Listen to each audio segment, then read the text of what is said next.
The Bible explains why it's so hard to build wealth with your family and friends. After watching this video, you'll probably come to the conclusion that it's not your fault, that your family be bugging, bro. So I'm in the sauna and I'm reading the book of Exodus, and Moses just went to go get his people out of captivity over in Egypt. They saw him part the Red Sea, and now they're in the wilderness. And here's what they say in Exodus 16.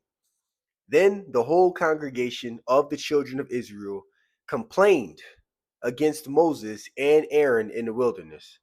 And the children of Israel said to them, "Oh, that we had died by the hand of the Lord in the land of Egypt, when we sat by the pots of meat and when we ate bread to the full. For you have brought us out into the wilderness to kill this whole assembly with hunger." Hang on. Let me give it to you in street terms, bro.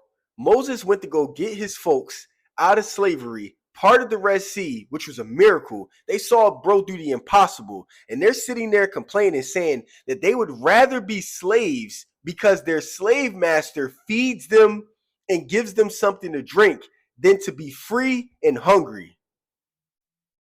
And I know this story probably sounds all too familiar to you, bro, because you're the chosen one in your family that went on to achieve the extraordinary, and now you came back to try to put everybody on game, and they're not listening to you. And you're like, yo, what's the deal? And I'm going to tell you why they're not listening.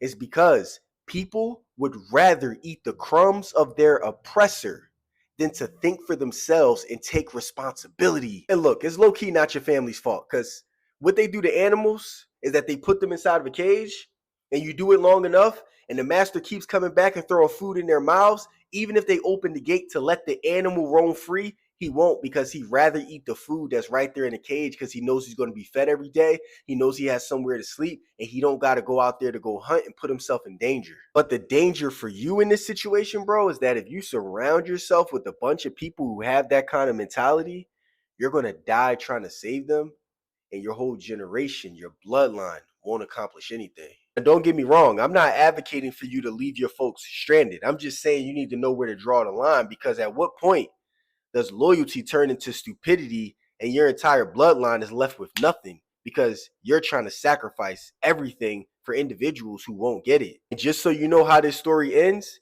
these people never made it into the promised land. Their children did. So sometimes it takes an entire generation. I'll leave a video right there.